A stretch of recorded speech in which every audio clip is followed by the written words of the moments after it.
हरे कृष्णा। तो हमने 1.41 तक पढ़ा था, है ना? 1.41। सो अवांछित संतानों की वृद्धि से निश्चय ही परिवार के लिए तथा पारिवारिक परंपरा को विनष्ट करने वालों के लिए नारकीय जीवन उत्पन्न होता है। ऐसे पतित कुलों कुलों के पुरखे गिर जाते हैं क्योंकि उन्हें जल तथा पिंडदान देने की क्रियाएं संपन्न होता है। तो इसमें क्या डिफरेंस था, जो सकाम कर्मी हैं और जो भक्त हैं? तो इसको थोड़ा सा इंटरेक्टिव बना सकते हैं ताकि हम चैट का भी यूज कर सकते हैं। जो लोग ट्रैवल कर रहे हैं या बिजी हैं, वो लोग चैट में भी अपना अपना आंसर लिख सकते हैं, और जो बता सकते हैं वो वीडियो पे भी बता सकते हैं। तो क्या दोनों में क्या डिफरेंस था? सकाम कर्मियों के लिए क्या आवश्यक है और भक्ति योग करने वालों के लिए क्या आवश्यक है? जी। काम कर्मियों को प्रभु जी अपने पितरों को दान देना चाहिए। जैसे पितृपक्ष शुरू हो रहा है कुछ दिनों में, हम्म। तो जिसका भी जिस दिन उनके पितृ गए होते हैं, उनके बड़े बूढ़े गए होते हैं, तो उस दिन उनका श्राद्ध किया जाता है। तो श्राद्ध के माध्यम से हम उन्हें भोजन अन्न जल प्रदान करने की कोशिश करते हैं। लेकिन भक्त जो है इन सबसे बहुत ऊपर है, क्योंकि भक्त हमेशा कृष्ण कॉन्शियसनेस में रहता है। वो अगर भगवान को जपता है तो जो कृष्ण है वो माध्यम बनते हैं उसके पितरों की सेवा करने का। तो उसे डायरेक्ट सेवा नहीं करनी पड़ती, भगवान हमारे वंशजों का, हमारे पितरों का ख्याल स्वयं रखते हैं। ये डिफरेंस है भक्त के और हम्म। काम कर्मियों में। यस। तो लेकिन हमने ये भी डिस्कस किया था इसके साथ में कि अभी हम उस उस लेवल level पे पे। नहीं आए हैं। हाँ, तो उस जब लेवल भक्त पे उस तरह पे नहीं आए हैं, तो हमें ये सब कंटिन्यू करना है। तो जब प्रभुपा जी अपने परपोर्ट में भक्त भक्त डेफिनेशन, भक्त का वर्ड का यूज करते हैं, तो मतलब वो प्योर डिवोटी के लेवल पे करते हैं। तो हमारे लिए बस एक चीज हम लोग कर सकते हैं कि हम किसी भी ब्राह्मण को या पंडित को, उसको बिना जाने कि उसके कर्म क्या हैं, उसको हमें उस दिन भोजन ऐसे जस्ट गए, हाँ हमारे पास में एक मंदिर है, वहाँ पर एक पंडित जी हैं, वो 5 दिन जॉब करते हैं, 2 दिन मंदिर में सेवा करते हैं, ऐसे व्यक्तियों को दान देने से पितरों को नहीं मिलता। तो ऐसे व्यक्ति तो हमने ये चीज और जानी थी जो आपने बताई थी, कि पहले तो हम डायरेक्ट पंडित जी को ही दे दिया वही समझते थे। लेकिन अब पहले भगवान को भोग लगा के फिर पंडित जी को देना है और फिर सब में बांटना है। हाँ।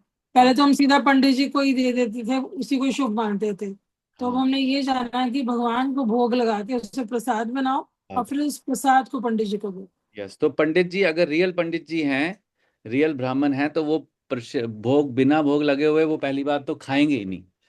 अगर वो असली ब्राह्मण हैं तो वो, अगर आपने भोग नहीं भी लगाया होगा तो पहले वो भोग लगाएंगे, उसके बाद खाएंगे पाएंगे। बट आजकल प्रभु जी ऐसे पंडित तो मिलते ही नहीं है। ऐसे मंदिर पंडित में जाओ, ढेरों उनके आगे प्रसाद पड़े होते हैं, कहते हैं, रख जाओ खा लेंगे। वो खाते भी नहीं है, शायद इतना इकट्ठा हो जाता है उन दिनों में उनके पास। तो हम लोग कैसा करते हैं कि अपने यहाँ से मंदिर से ब्रह्मचारी या कोई जो गृहस्थ आश्रम वाले डिवोटी हैं, किसी एक को घर में बुलाते हैं और उन्हीं को अच्छे से सर्व करते हैं। तो हम ऐसे नहीं जाते कि मंदिर में दे आते हैं। तो जो ब्राह्मण इनिशिएटेड वैष्णव हैं, उनको हम घर पे इनवाइट करते हैं और उनको सर्व करते हैं, चाहे एक कपल आ जाए या 2 ब्रह्मचारी आ जाएं, उतने में ही करते हैं हम। और अगर पूरा 15 दिन आप नहीं कर पाते तो लास्ट का जो अमावस। 15th डे होता है, अमावस, उस दिन भी अगर सबको नहीं कर पाए तो लास्ट वाले एक दिन में सबको बुला के, तो उनको उसमें ज्यादा ब्राह्मण क्या या जो होते हैं उनको बुला के उनको सर्व कर सकते हैं।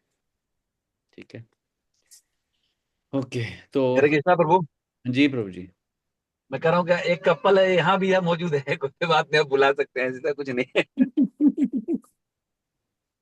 हाँ। आशुतोष प्रभु अपनी और गुड़िया माता जी की बात हाँ। कर रहे हैं। गोप पत्नी, यस यस यस।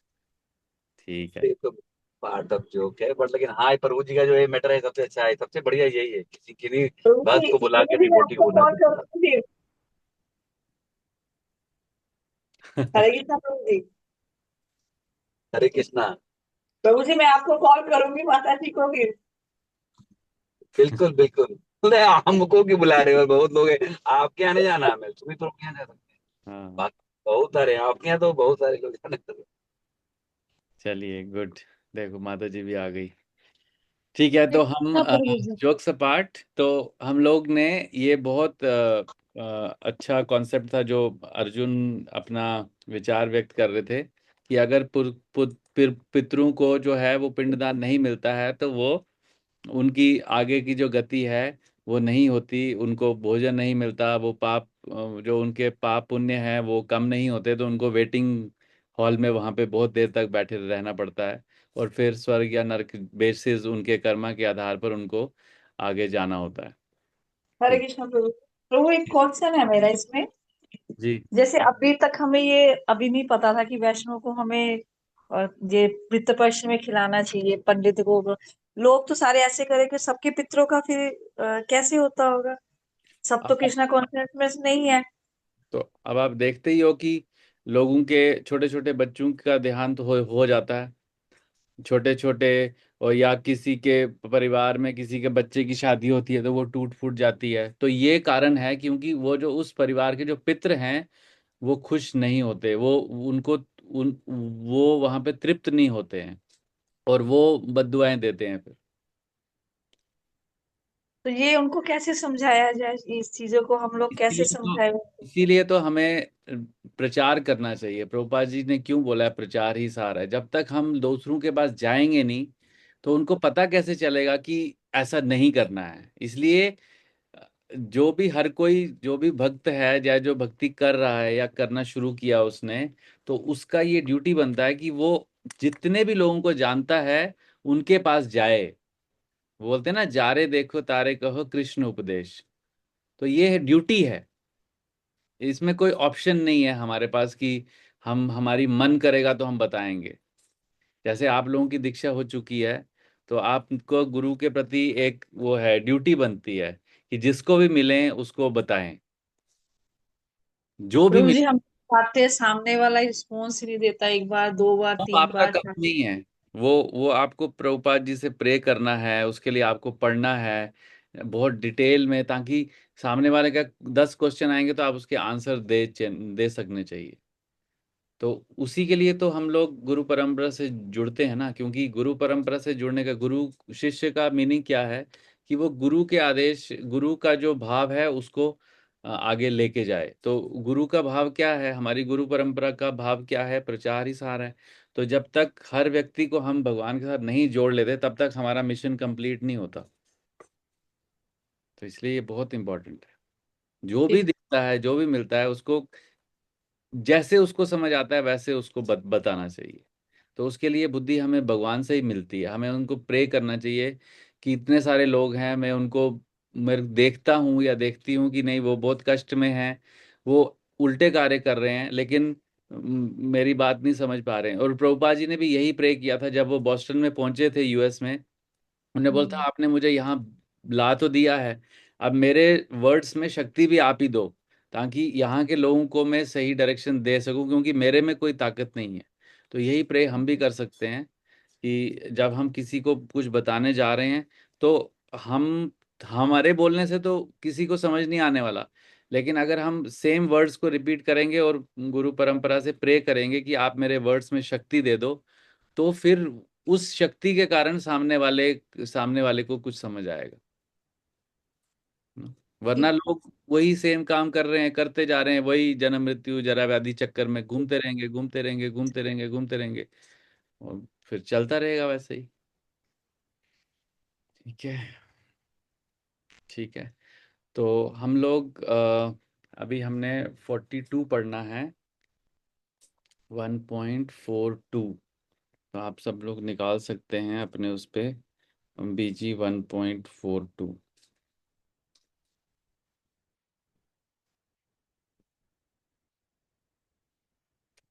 तो हरे कृष्णा। तो इसमें लिखा है, दोषेर इतः कुला ज्ञानम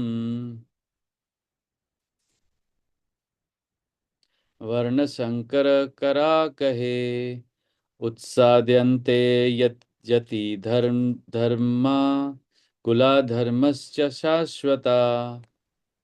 आप, मैं स्क्रीन शेयर कर रहा हूँ ना, नहीं कर रहा हूँ, सॉरी, सॉरी, सॉरी, सॉरी। हाँ, पढ़िए।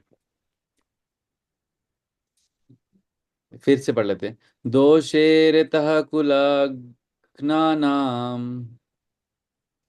दोषे दोषे रेते कुलघ्नानाम् वर्णशंकरकराकहे वर्ण कारके उत्सादन्ते यति धर्म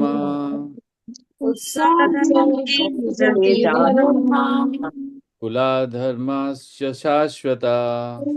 धर्माश्व शाश्वतः। तो इसका अनुवाद दोहराते हैं। जो लोग कुल परंपरा को जो लोग जो लोग कुल परंपरा को विनष्ट करते हैं विनष्ट विनष्ट करते करते हैं हैं और इस तरह अवांछित संतानों को जन्म देते हैं और इस और इस तरह तरह अवांछित संतानों को जन्म देते हैं उनके दुष्कर्मों से समस्त प्रकार की उनके उनके दुष्कर्मों कर्मों से से समस्त समस्त प्रकार प्रकार की की सामुदायिक योजनाएं सामुदायिक योजनाएं योजनाएं तथा पारिवारिक कल्याण कार्य तथा तथा पारिवारिक पारिवारिक कल्याण कल्याण कार्य कार्य विनष्ट हो जाते हैं। विनष्ट नष्ट हो हो जाते जाते हैं। पढ़िए, बड़ी। सनातन हाँ, पढ़िए पढ़िए सनातन श्वेता। धर्म या वर्णाश्रम धर्म द्वारा निर्धारित मानव समाज के चारों वर्णों के लिए सामुदायिक योजनाएं तथा पारिवारिक कल्याण कार्य इसलिए नियोजित हैं कि मनुष्य चरम मोक्ष प्राप्त कर सके। अतः समाज के अनुत्तरदायी नायकों द्वारा सनातन धर्म परंपरा के विखंडन से उस समाज में अव्यवस्था फैलती है। फलस्वरूप लोग जीवन के उद्देश्य विष्णु को भूल जाते हैं। ऐसे नायक अंधे कहलाते हैं और जो लोग इनका अनुगमन करते हैं वे निश्चय ही कुव्यवस्था की ओर अग्रसर होते हैं। आगे वाला भी पढ़ सकते हैं। तो 43 भी पढ़ते हैं।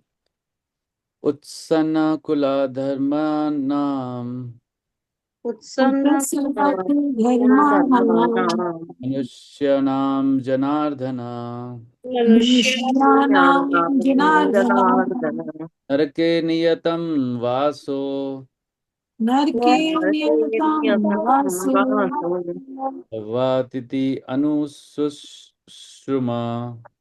भवति अनुशुश्रूषा। श्रुम। इसको दोहराते हैं। हे प्रजापालक कृष्ण, हे हे प्रजापालक प्रजापालक कृष्ण, कृष्ण, मैंने गुरु परंपरा से सुना है मैंने मैंने गुरु गुरु परंपरा से परंपरा सुना से है सुना है कि जो लोग कुल धर्म का जो लोग जो लोग जो लोग कुल कुल धर्म का धर्म का विनाश करते हैं विनाश विनाश करते करते हैं हैं वे सदैव नरक में वास करते हैं। वे वे सदैव सदैव नरक में वास करते हैं। पढ़िए। अर्जुन अपने अर्जुन अपने तर्कों को अपने निजी अनुभव पर न आधारित करके आचार्यों से जो सुन रखा है उस पर आधारित करता है। वास्तविक ज्ञान प्राप्त करने की यही विधि है। जिस व्यक्ति ने पहले से ज्ञान प्राप्त कर रखा है उस व्यक्ति की सहायता के बिना कोई भी वास्तविक ज्ञान तक नहीं पहुंच सकता। वर्णाश्रम धर्म की एक पद्धति के अनुसार मृत्यु के पूर्व मनुष्य को पाप कर्मों के लिए प्रायश्चित करना होता है। जो पापात्मा है उसे इस विधि का अवश्य उपयोग करना चाहिए। ऐसा किए बिना मनुष्य निश्चित रूप से नरक भेजा जाएगा, जहां उसे अपने पाप कर्मों के लिए कष्टमय जीवन बिताना होगा। हरे कृष्ण। हरे कृष्ण।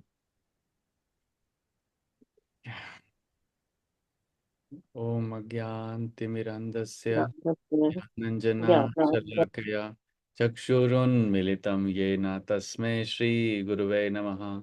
श्रीचैतन्यमनोभीष्टं स्थापितं येन भूतले स्वयं रूपः कदा मह्यं ददाति स्वपदान्तिकं। वन्देऽहं श्रीगुरू श्रीयुतापदकमलं श्रीगुरून् वैष्णवांश्च श्रीरूपं साग्रजातं सहगण रघुनाथान्वितं तं सजीवं साद्वैतं सावधूतं परिजनसहितं कृष्ण चैतन्य देवम श्री राधा कृष्ण पादान सहगण ललिता श्री विशाखान्वितांश हे कृष्ण करुणा सिंधु दीनबंधु जगतपते गोपेशा गोपिका कांत राधा कांत नमस्तुते तप्त कांचन गौरांगी राधे वृंदावनेश्वरी वृषभानुसुते देवी प्रणमामि हरिप्रिये वाञ्छाकल्पतरुभ्यश्च कृपा सिन्धुभैव च पतितानां पावनेभ्यो वैष्णवेभ्यो नमो नमः श्रीकृष्ण चैतन्य प्रभु नित्यानंद श्री अद्वैत गदाधर शिवासादि गौर भक्तवृंद हरे कृष्ण कृष्ण कृष्ण हरे हरे हरे राम राम राम हरे हरे नमा ओम विष्णुपादाय कृष्णप्रेष्ठाय भूतले श्रीमते भक्तिवेदांत स्वामी निति नामिने नमस्ते सरस्वते देवे गौरवाणी प्रचारिणे निर्विशेष शून्यवादी पाश्चात्य देश तारणे श्रील प्रभुपाद की जय। हरे कृष्णा। तो वेलकम बैक। इसको हमने पढ़ा। तो यहाँ अर्जुन अपना तर्क कंटिन्यू कर रहे हैं, अपने रीजंस दे रहे हैं। तो क्या क्या रीजन दिया यहाँ?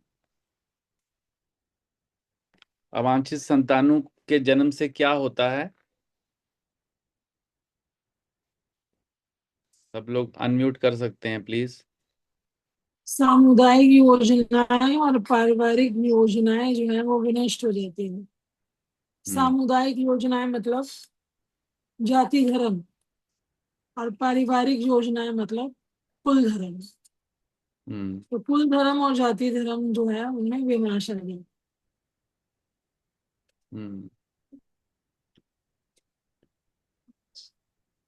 और कोई?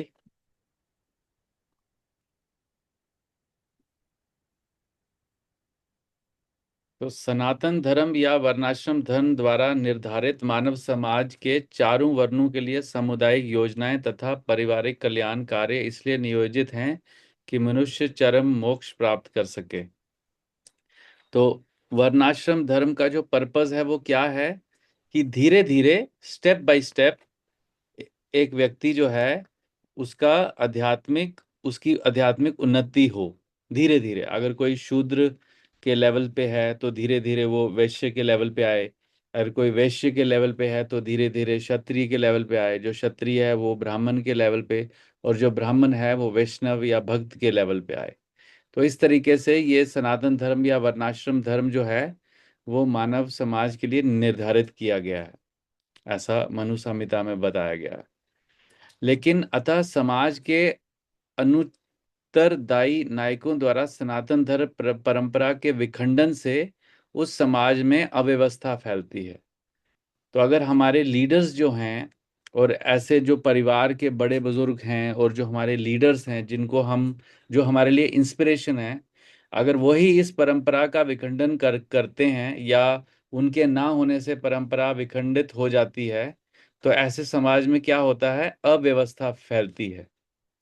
और अव्यवस्था फैलने का परिणाम क्या होता है कि जो लोग हैं, जो जनरल पब्लिक है, वो अपने इस मनुष्य जीवन के जो लक्ष्य है, गोल है, उसको भूल जाती है। और वो गोल क्या है? भगवान विष्णु को समझना, भगवान विष्णु की सेवा करना, भगवान विष्णु को प्राप्त करना, तो वो भूल जाते हैं। और आज की डेट में अगर हम अभी प्रेजेंट सिचुएशन को देखें तो क्या ऐसा समय चल रहा है?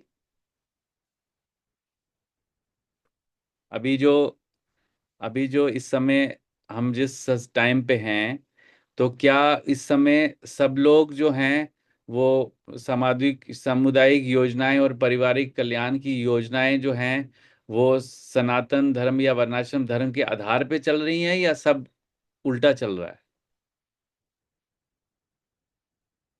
उल्टा चल रहा है। उल्टा चल रहा है। हाँ।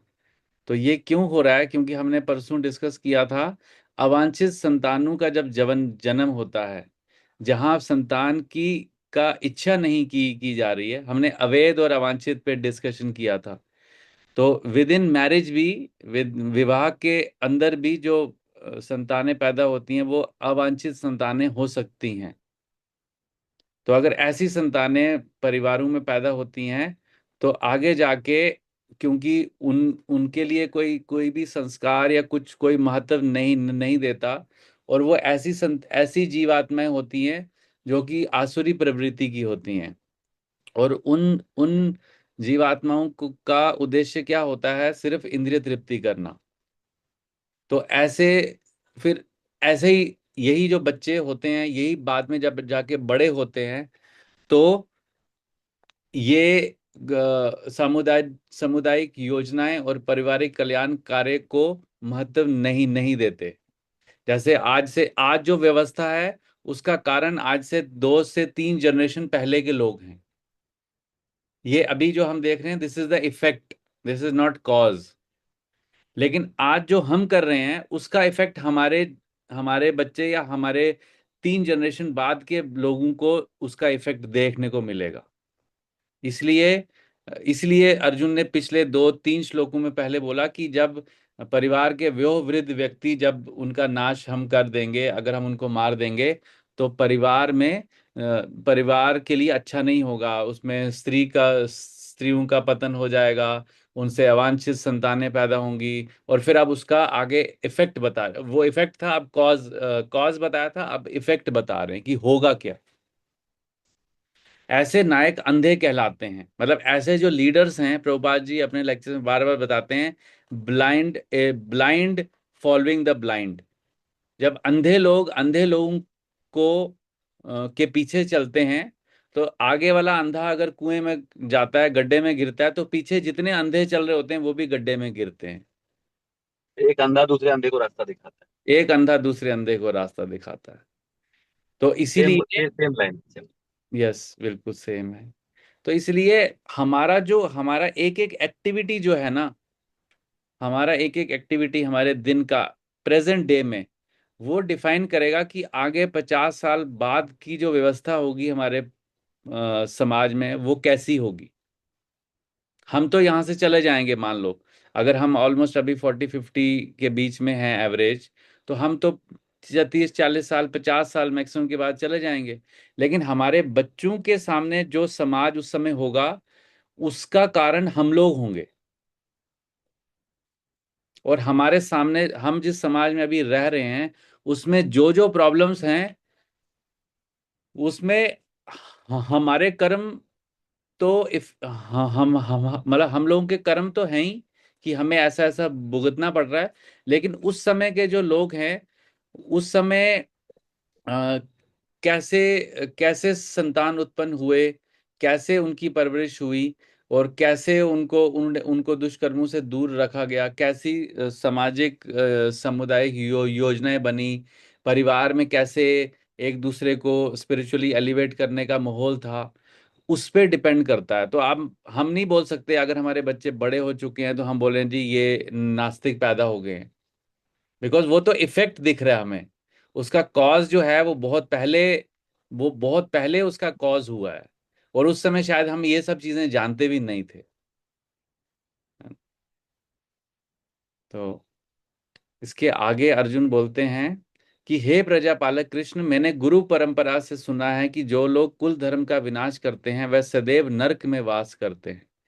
तो अब ऐसे परिवार में जहां पर कि कुल धर्म का कोई कोई डेफिनेशन ही नहीं है कि कुल धर्म क्या होता है, सिर्फ एक ही धर्म है, खाओ पियो ऐश करो, eat drink and B Mary. और मैंने मैंने कहीं पे पढ़ा था, eat drink and repeat, eat drink repeat. तो अगर ऐसी मानसिकता वाले लोग अभी समाज में हैं, तो यहाँ पर भगवत गीता में क्या लिखा है? वे सदैव नरक में वास करते हैं। चाहे वो मृत्यु लोक में है, यहाँ भी हैं, तो उनका जीवन नरक के जीवन जैसा ही होता है, क्योंकि उनको कभी शांति नहीं मिलती, उनको हमेशा कष्ट में मिलता रहता है। और आगे इस जीवन को पूरा करने के बाद में जब अगला शरीर मिलता है, या तो वो नीचे की योनि में मिलता है, या तो इसी जन्म में जो पाप पुण्य किए हैं उसका भोगने के लिए उनको नरक स्वर्ग में जाना पड़ता है। तो नटशेल में वो इसी चक्कर में घूमते रहते हैं, इस चक्कर से निकल नहीं पाते। और यहाँ अर्जुन ने बहुत अच्छे से बताया था कि मैंने गुरु परंपरा से सुना है, ऐसा नहीं बोल रहे हैं कि मुझे लगता है।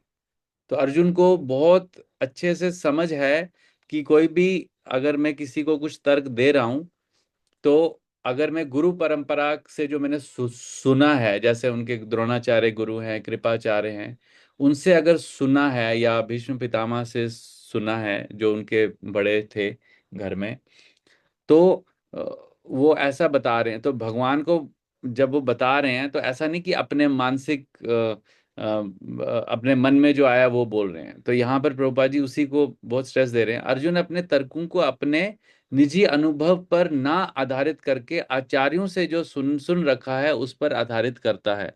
वास्तविक ज्ञान प्राप्त करने की यही विधि है। जिस व्यक्ति ने पहले से ज्ञान प्राप्त कर रखा है उस व्यक्ति की सहायता के बिना कोई भी वास्तविक ज्ञान तक नहीं पहुंच सकता। तो हम भी ये जो भगवत गीता अभी हम पढ़ रहे हैं या इसको समझने की कोशिश कर रहे हैं, तो ये भी हम, ऐसा नहीं है कि हमने ये पढ़ लिया, श्लोक पढ़ लिया ये वाला, ये हमने श्लोक पढ़ लिया और उसके बाद मुझे ऐसा लगता है कि भगवान ऐसा बोलने की कोशिश कर रहे होंगे। हम वैसा नहीं कर रहे ना। हम ब्रह्म माधवीय गौड़ीय वैष्णव संप्रदाय के आचार्य द्वारा जो लिखा गया है हम उसको पढ़ रहे हैं। तो हम भी ये ज्ञान जो है गुरु परंपरा से ले रहे हैं। तो अगर हम ऐसा नहीं कर रहे हैं तो हम अपने अपने विचार से, मुझे ऐसा लगता है, मुझे वैसा लगता है, उससे, ऐसे ही चीजों को पढ़ने और सुनने से और ऐसे चीजों को फॉलो करने से ही ये जो सामुदायिक योजनाएं और पारिवारिक कल्याण के जो कार्य हैं ये इनमें गड़बड़ होता है। क्योंकि सबको लगता है कि जो मैं कह रहा हूं, जो मैं कर रहा हूं वही सही है। तो ऐसे हर घर में अगर 4 लोग हैं तो 4 गुरु हो गए वहां, क्योंकि कोई मार्गदर्शन देने वाला है नहीं। तो हर घर में जितने लोग हैं, या जितने लोग हैं पूरे संसार में, वो सब अपने अपने गुरु बने हुए हैं। उसके एक को लगता है कि ऐसा करने से सही होगा, दूसरे को लगता है ऐसा करने से। इवन एक घर में भी जो सेंटर है वो एक नहीं है। जैसे पहले होता था ना कि एक जो वरिष्ठ व्यक्ति होता था घर का, वो बहुत लर्नेड होता था, मतलब स्पिरिचुअली, मैटरली चाहे वो पढ़ा लिखा नहीं भी होगा, लेकिन तब भी आध्यात्मिक तरीके से वो काफी एजुकेटेड होते थे, क्योंकि वो रोज के लाइफ में शास्त्र पढ़ते थे। रोज रामायण का पाठ होता था घरों में, भागवतम पढ़ी जाती थी, श्रीमद् भगवत गीता पढ़ी जाती थी। तो उनको सब चीजों का ज्ञान होता था। तो इसीलिए वो जो बड़े व्यक्ति होते थे, चाहे वो भौतिक दृष्टि से अनपढ़ भी हों, मतलब उनको इतना इंजीनियरिंग डॉक्टर की डिग्री ना हो, लेकिन तो भी वो परिवार को बांध के रखते थे। लेकिन आजकल वैसा नहीं है। आजकल कोई अगर बुजुर्ग कोई बताता भी है तो पहले तो बच्चे ये पूछते हैं आपने कहाँ से पढ़ा। तो सामने वाले के पास आंसर आंसर ही नहीं होता है, क्योंकि वो कहीं किसी फेसबुक पोस्ट से या कहीं यूट्यूब से या कहीं से पढ़ा होगा, लेकिन वो रेफरेंस दे नहीं पाते।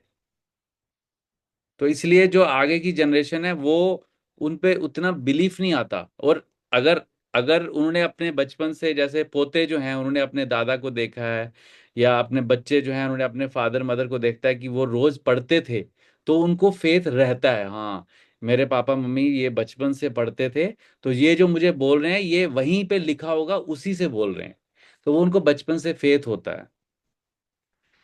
तो वर्णाश्रम धर्म की एक पद्धति के अनुसार मृत्यु के पूर्व मनुष्य को पाप कर्मों के लिए प्रायश्चित करना होता है। जो पाप आत्मा है उसे इन विधि विधानों का अवश्य उपयोग करना चाहिए। ऐसा किए बिना मनुष्य निश्चित रूप से नरक भेजा जाएगा, जहां उसे अपने पाप कर्मों के लिए कष्ट में जीवन बिताना होगा। तो हमारी कहते हैं ना कि जो थर्ड स्टेज ऑफ लाइफ है वर्णाश्रम धर्म के ऑनवर्ड्स, तो क्योंकि हम अपने परिवार की इच्छाएं पूरी करने के लिए कभी ना कभी कुछ पाप पुण्य करना पड़ता है। तो उसका प्रायश्चित करने के लिए हाफ जो लाइफ है 50%, 50 ईयर्स के बाद में भगवान ने वो लाइफ दी है कि पहले आप 25 साल में ज्ञान अर्जित करो, और जो जो आपने वर्णाश्रम जो वानप्रस्थ लाइफ है, उसमें आप जो है वो ज्ञान अर्जित करो, अलग अलग तीर्थ स्थान पे जाओ, घर पे बैठे ना रहो, अलग अलग जगह पे जाओ, अलग अलग साधुओं से मिलो, अलग अलग लोगों से मिलो, डिवोटी से मिलो, ताकि उनसे हमें नॉलेज गेन हो। और फिर वो नॉलेज गेन करने के बाद जो हमें प्रायश्चित करने हैं, फिर हम उसको एग्जीक्यूट करें। तो अगर हम ये अपनी इस लाइफ में नहीं कर कर पाते हैं, क्योंकि हम सब ने जाने अनजाने में पाप कर्म तो किए ही हैं, तो अब उसके लिए प्रायश्चित भी हम ही को करना होगा। अगर हम इस लाइफ में नहीं करेंगे तो ऐसा नहीं होगा कि जी हम छूट गए। तो हमें इस जीवन के बाद में, हमें जैसे हम परसों पितृलोक के बारे में डिस्कशन कर रहे थे, हमें वो पूरे प्रोसेस के थ्रू जाना ही पड़ेगा।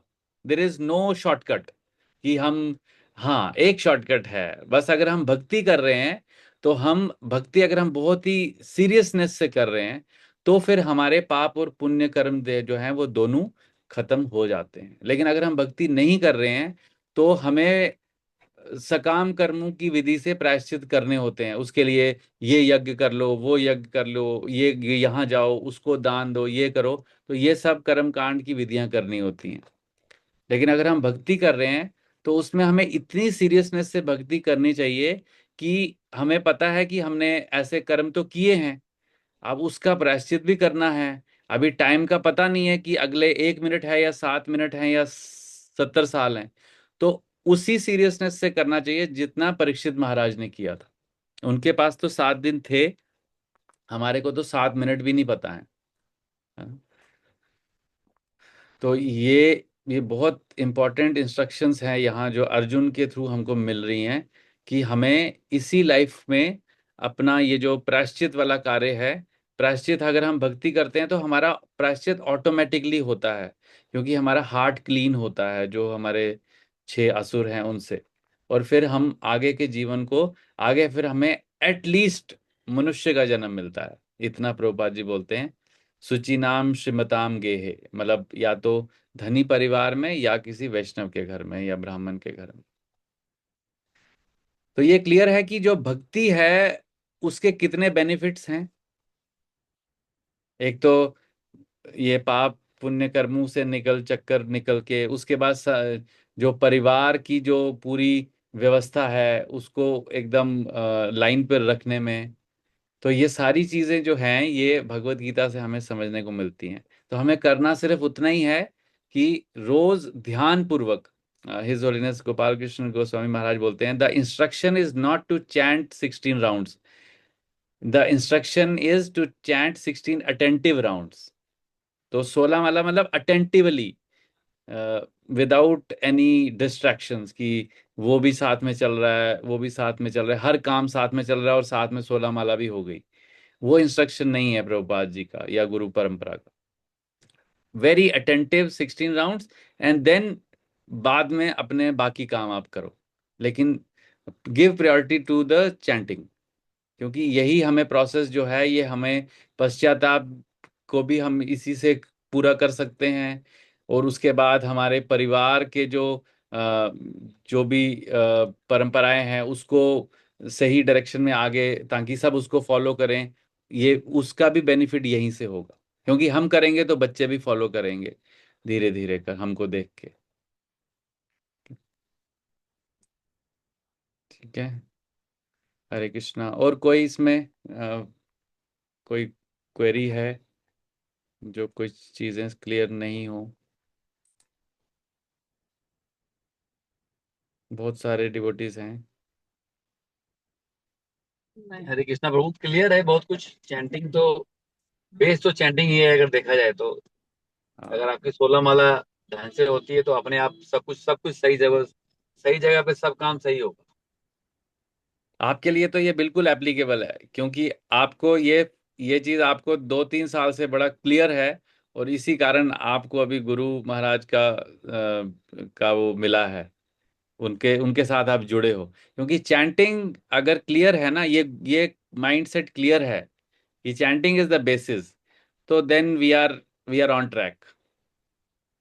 उसमें कॉम्प्रोमाइज नहीं नहीं करना है हमको। रीडिंग में बोल सकते हैं कि हाँ चलो रीडिंग के लिए टाइम नहीं मिला, सुन लिया, लेक्चर सुन लिया, उसका भी ऑप्शन है। लेकिन ये चैंटिंग ऐसी है, अटेंटिव चैंटिंग, इसका कोई ऑप्शन नहीं है, क्योंकि ये खुद ही करनी है। कोई हमें आके हमारे कान में बोलेगा तो उसको हम चैंटिंग समझ नहीं पाते ना। चैंटिंग हमें खुद ही करनी है, और हमें पता है कि हम अटेंटिव कर रहे हैं या नहीं कर रहे हैं, दूसरे को नहीं पता।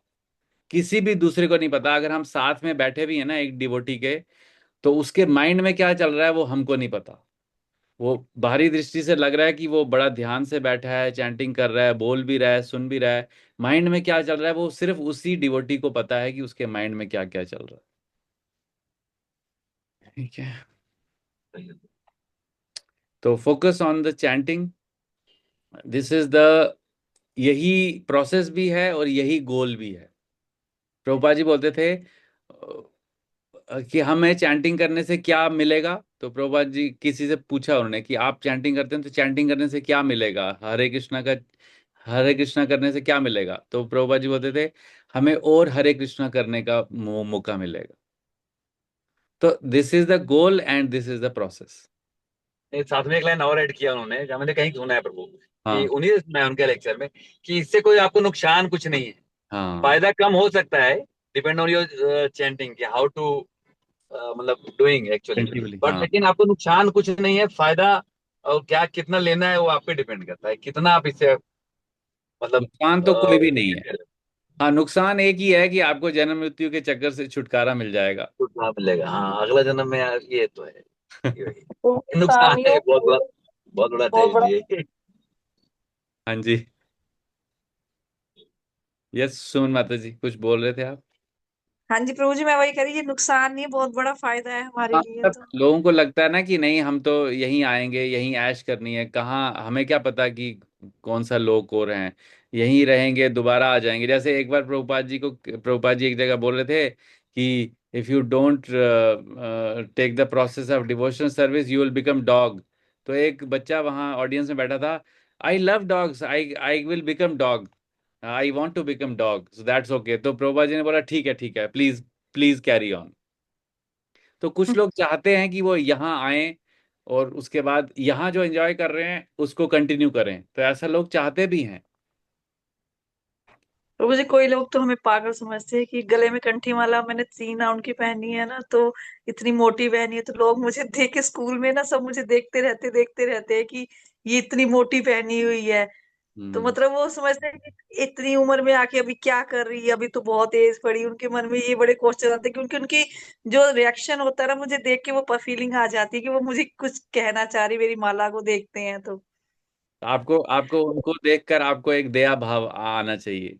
तो जी वही मैं कहती, मेरे मन में ये था कि आप भी करो, माला करो। मैं सबको ये कहती, माला करो माला करो, बस मैं यही मेरे मुंह से निकलता है। हम्म। हरि बोल। प्रचार ही सार है। अब उसको सिस्टमेटिक तरीके से करेंगे तो लोग जुड़ते हैं, है ना, तो वैसा जी फिर। करेंगे। ठीक है, ठीक है, हरे कृष्णा। तो यहीं स्टॉप करते हैं इसको, तो थोड़ा लेट भी हो गया।